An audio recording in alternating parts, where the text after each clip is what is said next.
그녀가 제게 안겨준 기적은 심장을 도려내는 충격적인 비수였습니다. 핏줄마저 속인 잔인한 거짓과 두 얼굴의 안에, 그리고 감춰졌던 그녀의 시간들. 송두리째 부정당한 제 삶은 그렇게 한순간에 지옥으로 추락했습니다. 이제 그 가면을 벗기고 제 처절했던 복수의 이야기를 시작하려 합니다. 60을 바라보는 지금도 40대 중반의 그 시절은 제 삶의 가장 큰 아픔으로 남아 있습니다.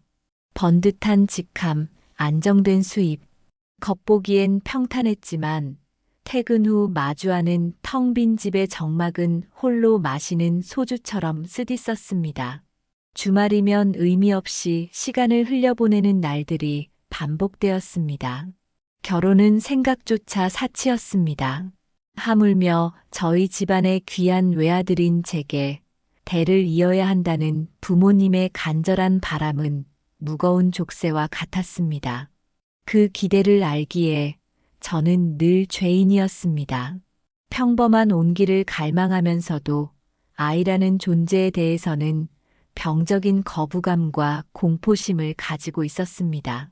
아이들 웃음소리에도 가슴이 철렁 내려앉았고 친구들 아이 방은 쳐다보지도 못했습니다.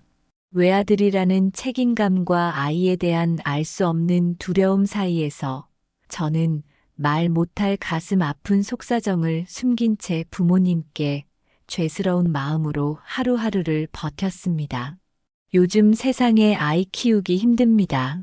라는 변명 뒤에는 누구에게도 말 못할 충격적인 비밀이 있었으니까요. 제 삶은 늘 위태로운 살얼음판 위였습니다. 그러던 어느 날 어머님께서 거의 울먹이며 전화를 하셨습니다. 아들아, 이 엄이 소원이다. 이 집안대가 내게서 끊기면 어쩌란 말이냐. 딱 한 번만 더 만나보렴. 외아들로서 차마 그 절규를 외면할 수 없었습니다. 한숨과 함께 수락했지만 마음은 천근만근 무거웠습니다. 또다시 반복될 어색한 시간, 의미 없는 대화, 그리고 상대에게 실망만을 안길 뻔한 결과. 약속 장소인 커피숍으로 향하는 발걸음은 지옥으로 향하는 듯 했습니다. 이런다고 뭐가 달라지겠어. 체념만이 머릿속을 맴돌았습니다. 약속 시간이 조금 지나 한 여인이 다가왔습니다. 그녀였습니다. 단정한 옷차림에 서글서글한 눈매, 긴장한 듯 했지만 순수해 보이는 미소. 자리에 앉은 그녀는 늦어서 죄송합니다.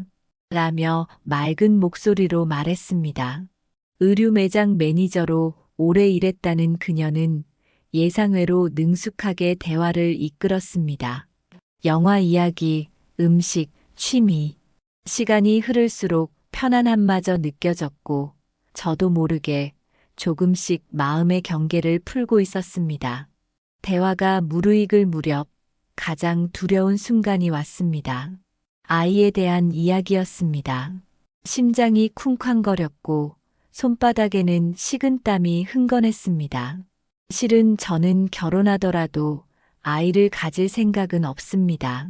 여러 이유가 있습니다만 혹시 어떻게 생각하시는지요? 제 목소리는 저도 모르게 떨리고 있었습니다. 제 말을 들은 그녀의 눈이 순간 크게 뜨였습니다. 놀라움, 아니 당혹감에 가까운 표정이었습니다. 외아들이 아이를 원치 않는다니 그녀로서는 크게 의외라고 생각할 수밖에 없었을 것입니다. 장손이라면서 당연히 아이를 원할 줄 알았는데 하는 생각이 그녀의 얼굴에 스쳤습니다.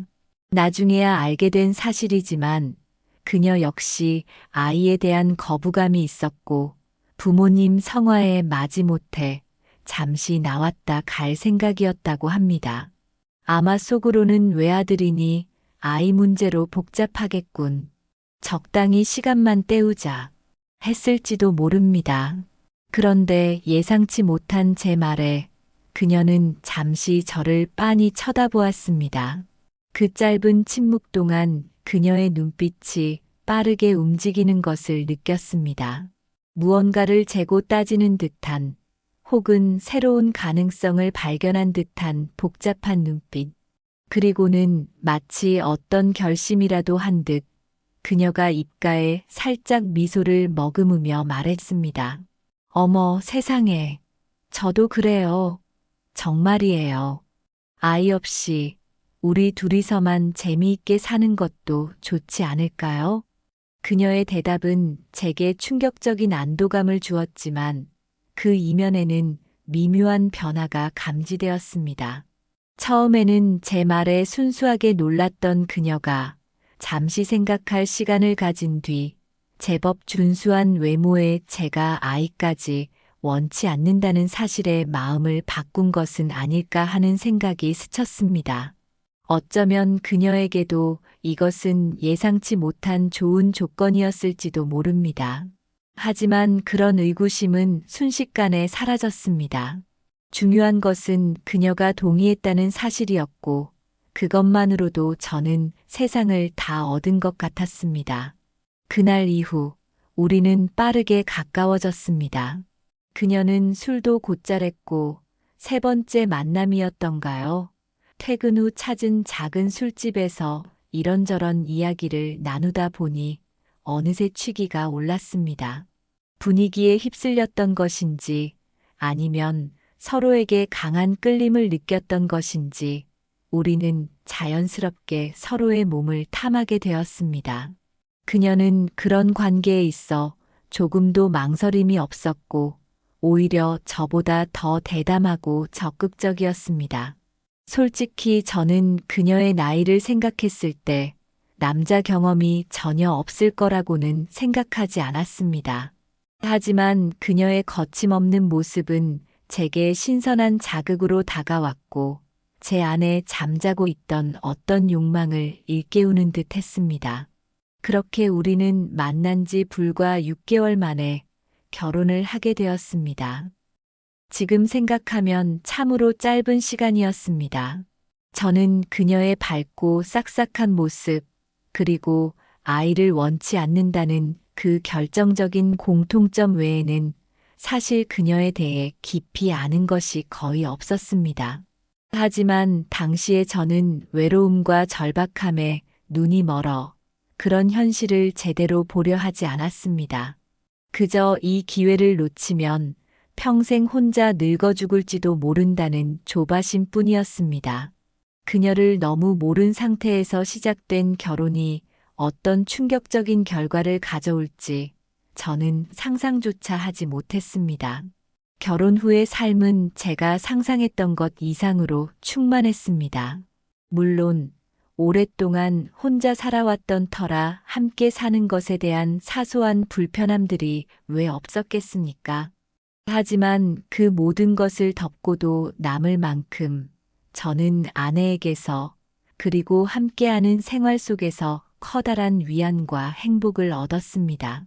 퇴근 후 현관문을 열면 더 이상 저를 맞는 것은 차가운 정막이 아니었습니다. 다녀왔어요?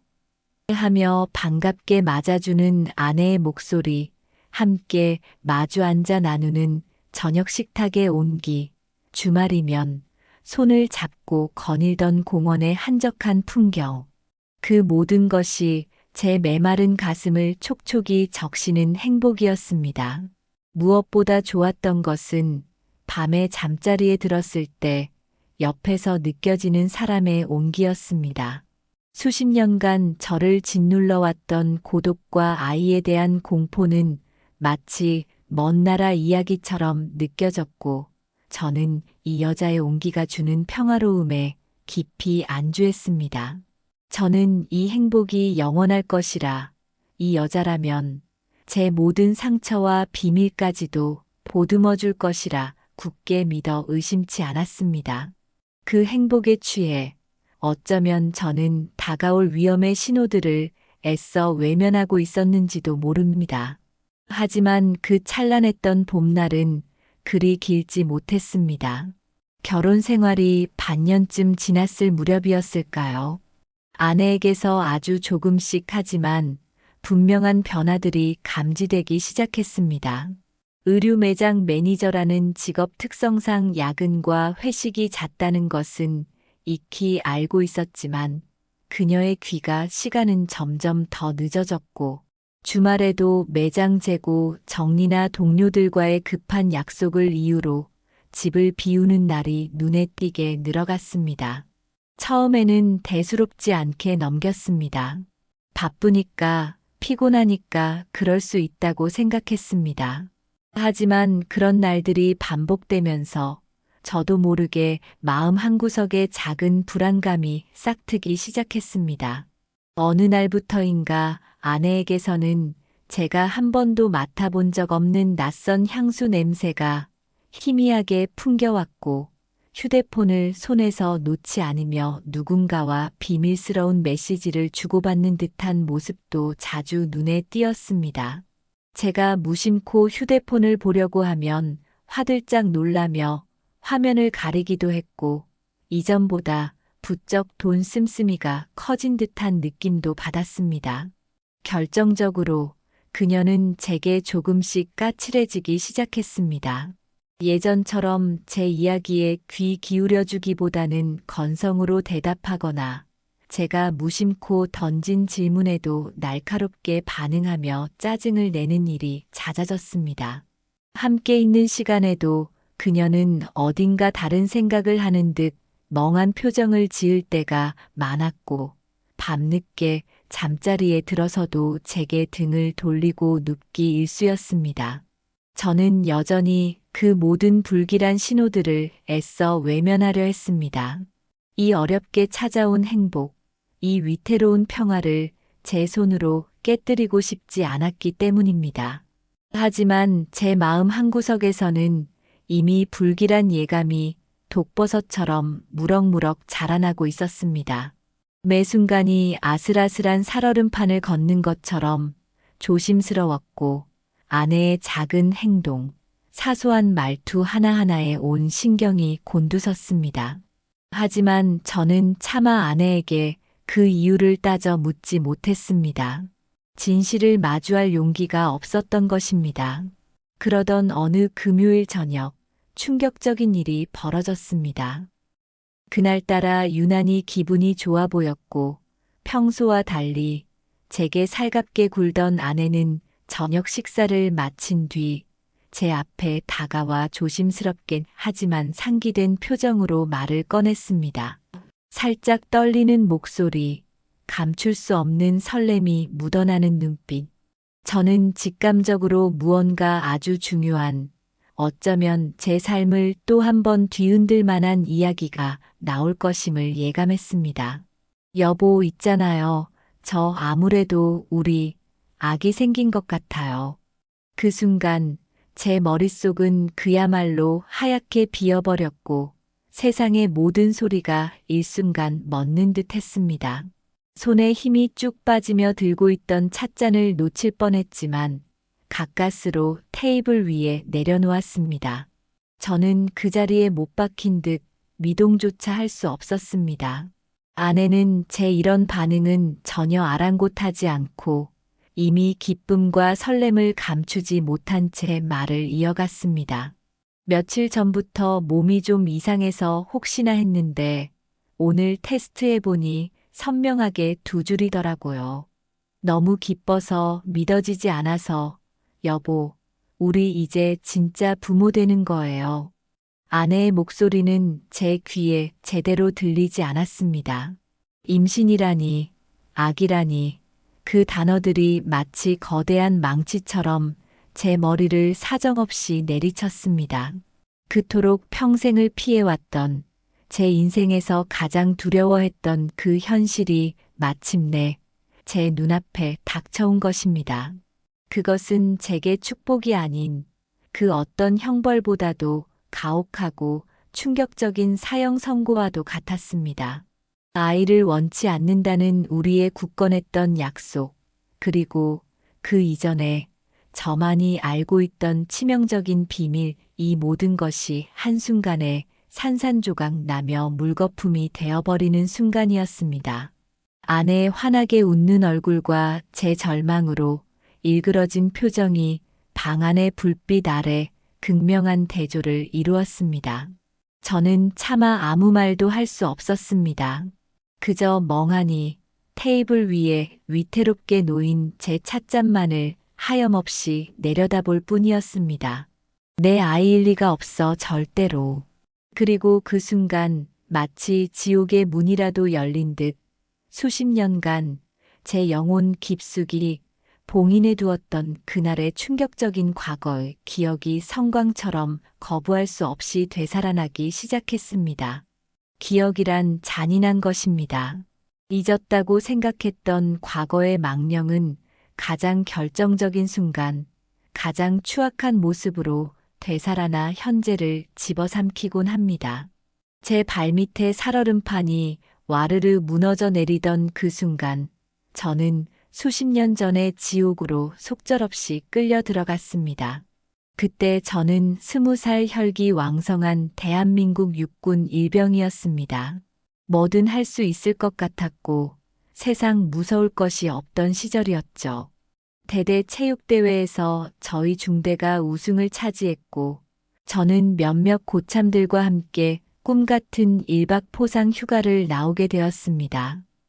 오랜만에 맛보는 삼겹살과 소주는 꿀맛 같았고 들뜬 분위기 속에 시간은 빠르게 흘러갔습니다.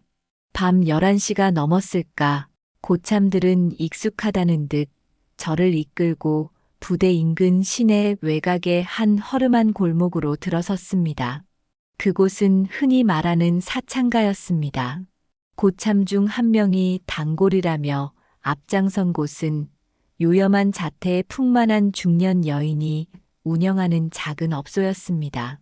그녀는 고참들을 반갑게 맞이했고 선임 고참은 저를 가리키며 오늘 처음 나온 우리 막내 일병인데 아주 화끈한 아가씨로 부탁합니다. 라며 제 어깨를 툭 쳤습니다.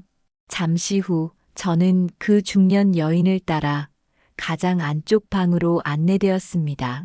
방 안에는 제 또래보다는 나이가 조금 더 들어 보이는 하지만 숨막힐 듯 농염한 분위기를 풍기는 한 여자가 앉아 있었습니다.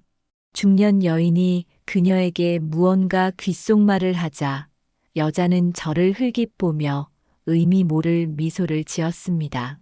저는 마치 홀린 듯 그녀의 손에 이끌려 침상에 누웠고 그녀는 온갖 기교를 부리며 그때까지 제가 단 한 번도 느껴보지 못했던 충격적인 경험을 안겨주었습니다. 그날 이후 외박을 나올 때마다 저는 마치 자석에 끌리듯 그곳을 다시 찾았고 늘 그녀를 찾았습니다. 몇 번의 만남이 더 이어졌을까?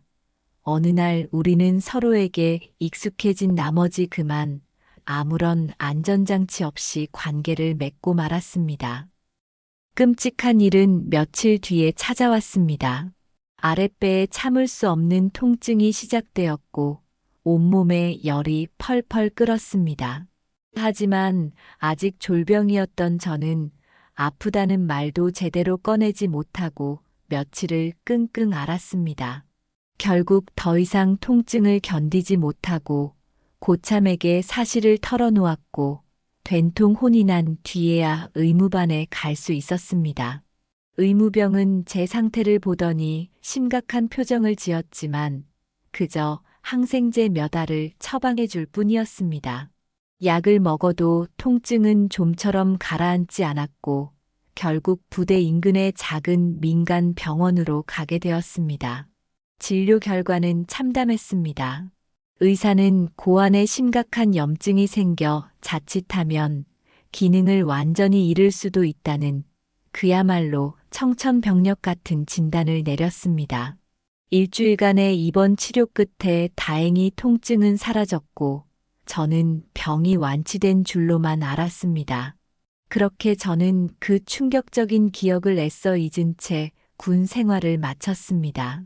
30대가 넘어 결혼을 생각할 즈음 마음 한구석에 남아있던 그 찜찜함을 떨쳐버리지 못하고 저는 수소문 끝에 과거에 치료받았던 그 작은 병원을 다시 찾아갔습니다. 혹시나 하는 마음에 정밀 검사를 받았고 며칠 뒤 듣게 된 의사의 한마디는 제 인생을 송두리째 바꿔놓았습니다. 매우 유감스럽지만 과거의 염증으로 인해 양쪽 고환의 기능이 거의 다 손상되어 영구적인 무정자증 상태입니다. 외아들인 저에게 하늘이 무너지는 듯한 충격적인 선고였습니다. 저는 그 자리에 주저앉아 한참을 울었습니다. 그날 이후 제 삶에서 결혼도, 아이도, 평범한 남자의 행복도 모두 지워버렸습니다. 그것이 제가 아이에 대해 병적인 공포심을 갖게 된 이유이자 제 영혼 깊숙이 숨겨온 낙인이었습니다. 잠시 과거의 악몽에서 깨어난 저는 온몸이 식은땀으로 축축하게 젖어 있었습니다. 아내의 임신. 그것은 명백한 배신이었습니다. 아이를 원치 않는다는 우리의 약속 따위는 처음부터 안중에도 없었다는 듯 그녀는 저를 철저히 기만했던 것입니다. 분노와 절망감이 온몸을 휘감았고 저는 더 이상 이 기만적인 상황을 견딜 수 없었습니다. 아내의 진짜 모습을, 이 모든 일의 진실을 제 눈으로 확인해야만 했습니다. 며칠 뒤 아내가 주말을 이용해 친정에 잠시 다녀오겠다며 집을 비웠습니다. 제게는 그야말로 절호의 기회였습니다. 아내가 없는 텅 빈 집, 그 적막함 속에서 저는 그동안 애써 눌러왔던 의심과 분노를 더는 참지 못하고 창고로 향했습니다. 결혼할 때 아내가 가져왔던 묵은 짐들이 그곳에 먼지를 뒤집어 쓴 채 쌓여 있었습니다. 심장이 미친 듯이 뛰었고 손은 가늘게 떨려왔습니다. 뭔가 있을 거야. 분명히 제정신이 아니었습니다. 마치 살얼음판 위에서 마지막 지푸라기라도 잡으려는 듯 필사적이었습니다. 몇 개의 상자를 더 열었을까? 마침내 한 구석에서 낡고 작은 나무 상자 하나를 발견했습니다. 떨리는 손으로 뚜껑을 열자 그 안에는 빛바랜 사진 몇 장과 낡은 노트 한 권이 들어 있었습니다. 저는 미친 사람처럼 그 낡은 노트에 매달렸습니다. 한 장 한 장 넘길 때마다 제 심장은 얼음장처럼 차갑게 식어갔습니다. 노트에는 저와 만나기 훨씬 이전부터 시작된 아내의 문란한 남자 관계들이 날짜와 함께 상세히 적혀 있었습니다. 여러 명의 남자들, 그 중에는 가정이 있는 유부남도 있었고 그들로부터 경제적인 지원을 받았음을 암시하는 내용들도 심심치 않게 발견되었습니다. 제 머릿속이 하얗게 비어버린 것은 저와 한창 뜨겁게 연애 중이던 시기에도 버젓이 다른 남자와 은밀한 만남을 이어왔다는 충격적인 기록을 발견했을 때였습니다. 심지어 결혼 준비를 하던 그 기간에도 그녀는 또 다른 남자와 스폰서 관계를 유지하고 있었던 것입니다. 저는 그 자리에 주저앉아 한참을 울었습니다. 내가 사랑했던, 아니 사랑한다고 믿었던 여자는 대체 누구였을까? 그녀의 따뜻했던 미소, 다정했던 말투, 나를 향한 깊어 보였던 눈빛까지 그 모든 것이 거짓이었다는 말인가? 온몸의 피가 거꾸로 솟는 듯한 배신감과 함께 이제는 그녀의 모든 것이 의심스러워졌습니다. 친정에서 돌아온 아내는 아무것도 모른 채 제게 살갑게 굴었지만 저는 그녀의 얼굴을 제대로 쳐다볼 수조차 없었습니다. 그녀와 한 공간에서 숨 쉬는 것조차 역겨웠고 매일 밤 그녀와 한 침대에 누워야 한다는 사실이 지옥처럼 느껴졌습니다. 하지만 저는 티를 낼 수 없었습니다. 아직 모든 진실이 밝혀진 것은 아니었으니까요. 저는 이 살얼음판 같은 결혼 생활을 위태롭게 이어가며 그녀의 진짜 모습을 제 눈으로 확인해야만 했습니다. 며칠을 뜬 눈으로 고민한 끝에 저는 결국 탐정을 고용하기로 결심했습니다. 노트에서 발견한 몇몇 남자들의 이름과 연락처, 그리고 아내의 평소 동선과 같은 단서들을 탐정에게 넘겼습니다. 탐정의 조사는 생각보다 빠르고 정확하게 진행되었습니다. 일주일 뒤 탐정에게서 첫 번째 보고가 도착했습니다. 제가 출근하고 나면 아내는 거의 매일같이 집을 나섰고 시내 중심가의 한 오피스텔로 향한다는 것이었습니다. 그 오피스텔에는 중년의 남자가 수시로 드나들었고 두 사람은 그곳에서 마치 부부처럼 자연스럽게 생활하고 있다는 내용이었습니다. 그리고 며칠 뒤 탐정은 제게 영상 파일 하나를 보내왔습니다. 맞은편 건물에서 촬영했다는 그 영상 속에는 믿고 싶지 않은 광경이 펼쳐지고 있었습니다. 제 아내가 바로 며칠 전까지만 해도 제 옆에서 함께 잠들었던 그 아내가 낯선 남자와 다정하게 포옹을 하고 그의 뺨에 입을 맞추고 마치 오랜 연인처럼 편안하게 이야기를 나누는 모습이었습니다. 그 남자는 50대의 유부남으로 제법 큰 도매업체를 운영하는 사장이라는 사실도 밝혀졌습니다. 아내의 노트에 적혀있던 경제적 후원자와 일치하는 인물이었습니다. 모든 것이 분명해지는 순간 저는 온몸에 힘이 빠져나가는 것을 느끼며 책상에 쓰러지듯 엎드렸습니다. 눈물이 비오듯 쏟아졌지만 소리내어 울 수도 없었습니다. 이것은 단순한 외도가 아니었습니다. 제 인생 전체를 송두리째 부정당한 그야말로 충격적인 배신이었습니다. 그 와중에도 아내는 아무것도 모른다는 듯 천진난만한 얼굴로 제게 다가와 뱃속의 아이 이야기를 꺼냈습니다. 여보, 우리 아기 태명은 뭘로 할까요? 나중에 아기 방은 이렇게 꾸미고 싶어요. 라며 제잘거리는 아내의 목소리를 들을 때마다 저는 속에서 치밀어 오르는 역겨움과 분노를 참기 위해 입술을 깨물어야 했습니다.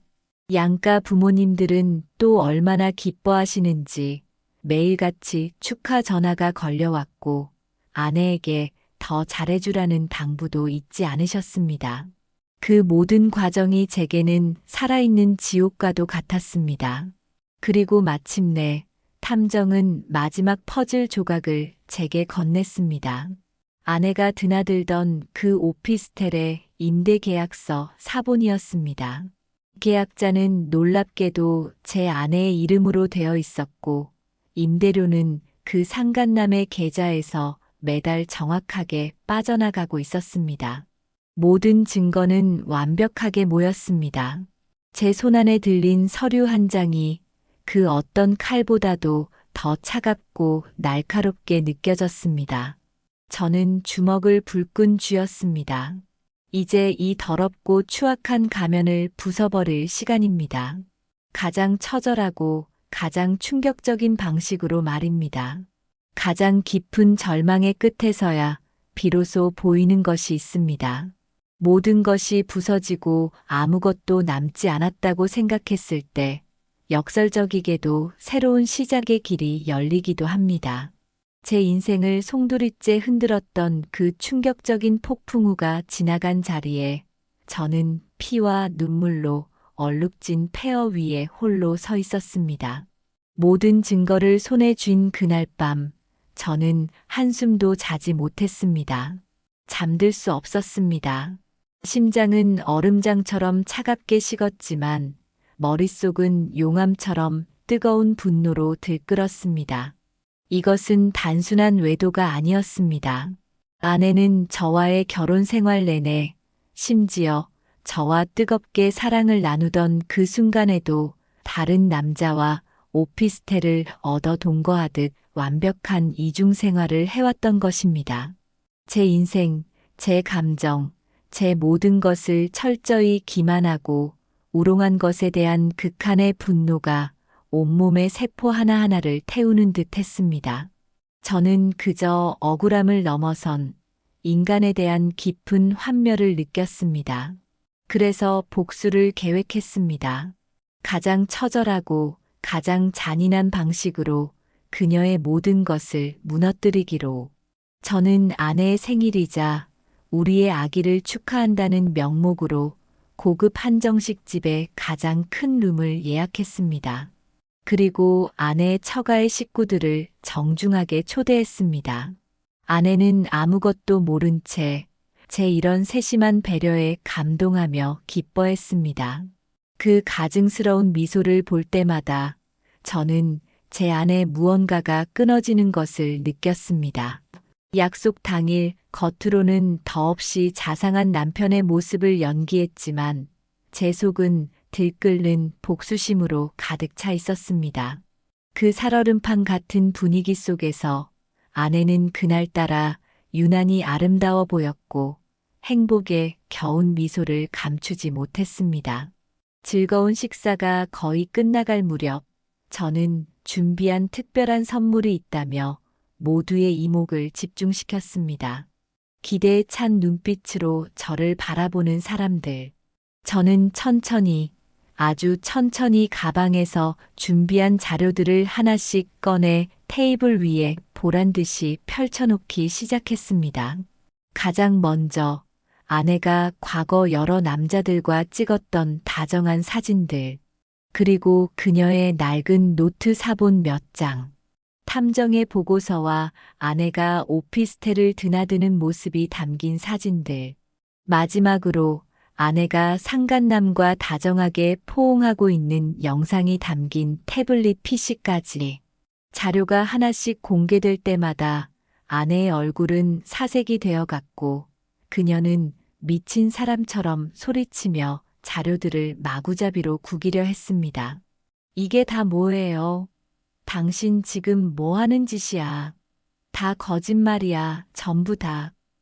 처가 식구들은 처음에는 어리둥절한 표정을 짓다가 이내 경악과 불신으로 얼어붙었습니다. 아내가 모든 것이 조작된 것이라며 울부짖을 때 저는 싸늘한 미소와 함께 말했습니다. 그리고 이 뱃속의 아이, 내 아이가 아닙니다. 우리가 결혼 전 아이를 갖지 않기로 약속했던 사실을 상기시켰습니다. 아내는 아이가 생길 수도 있는 것 아니냐며 필사적으로 매달렸습니다. 마지막으로 저는 말없이 제 무정자증 진단서 원본을 테이블 중앙에 던지듯 놓았습니다. 순간 룸 안은 물을 끼얹은 듯 충격적인 정적에 휩싸였습니다. 모든 소리가 사라진 그 싸늘한 침묵 속에서 아내의 절규만이 공허하게 울려 퍼졌습니다.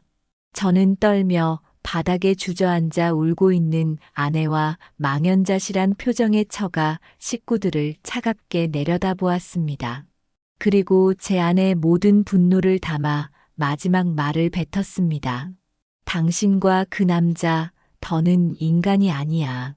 당신들이 나에게 준 이 충격적인 배신과 상처, 평생 뼈에 새기고 피눈물로 갚으며 살아가게 될 거야. 그리고 그 지옥 같은 자리를 박차고 나왔습니다. 그 후 모든 것은 속전속결로 진행되었습니다. 아내와는 당연히 이혼했습니다. 이미 그녀에 대한 모든 정남이가 떨어질 대로 떨어진 상태였고 더 이상 그녀와 엮이고 싶은 마음은 추호도 없었습니다. 그리고 상간남 처리 문제였습니다. 처음에는 그자가 쌓아 올린 모든 것을 무너뜨려 사회적으로 완전히 매장시켜버릴 작정이었습니다. 제 인생을 망가뜨린 대가를 처절하게 치르게 하고 싶었습니다. 하지만 이미 아내와는 모든 것이 정리되었고 모든 정이 다 떨어진 상태에서 그자에게 더러운 감정을 소모하며 또 다른 진흙탕 싸움을 벌이고 싶지는 않았습니다. 어차피 벌어진 일, 처절한 복수보다는 실리를 챙기기로 마음먹었습니다. 저는 그자를 조용한 곳으로 불러내 모든 증거를 그의 눈앞에 펼쳐놓았습니다. 그의 얼굴은 공포로 하얗게 질렸고 그는 당장이라도 제 앞에 무릎을 꿇을 기세로 모든 것을 무마하려 애썼습니다. 제발, 제발, 이 일만큼은 제발 살려주십시오. 그의 목소리는 처절하게 떨려왔습니다. 저는 그 비굴한 모습을 차갑게 지켜보며 그가 제 인생에 끼친 손해에 대한 금전적 보상을 요구했습니다. 그는 자신의 사회적 생명과 가정이 무너질까 두려워하며 제 예상보다 훨씬 큰 거액의 합의금을 제시했고 저는 그것을 받아들이는 것으로 이 지긋지긋한 관계의 마지막 마침표를 찍었습니다. 수년이 흘렀습니다. 예순을 바라보는 지금 제 가슴속 깊은 곳에는 여전히 그날의 충격적인 상처가 희미한 흔적으로 남아 있습니다. 하지만 시간은 많은 것을 무디게 했고 저는 제 삶의 한 부분으로 그 기억을 받아들이기로 했습니다. 어쩌면 이 모든 것이 젊은 시절 저의 어리석은 과오로 인해 벌어진 일일지도 모른다는 생각도 합니다. 그 대가를 혹독하게 치렀다고 생각하니 오히려 마음 한구석이 편안해지기도 했습니다. 끔찍했던 과거의 악몽에서 벗어나 저는 이제 이전보다 더 평온한 마음으로 하루하루를 살아가고 있습니다. 지금 제 곁에는 모든 아픔을 이해해주고 편안하게 기댈 수 있는 좋은 사람이 있습니다. 저처럼 홀로 된 아픔을 가진 따뜻한 마음씨의 여성입니다. 우리는 결혼이라는 제도에 얽매이기보다는 서로에게 좋은 동반자가 되어주며 조심스럽게 관계를 이어가고 있습니다. 매일 아침 함께 눈을 뜨고 저녁에는 서로의 하루를 다독이며 잠이 듭니다. 소소하지만 진실된 행복이 제 삶에 다시 찾아온 것입니다. 물론 언젠가 더 깊은 정이 든다면 다시 한번 가정을 꾸릴 생각도 없지는 않습니다. 다만 이제는 그 어떤 것도 서두르거나 섣불리 기대하지 않을 뿐입니다. 과거의 상처가 저를 더 신중하고 더 감사할 줄 아는 사람으로 만들었으니까요.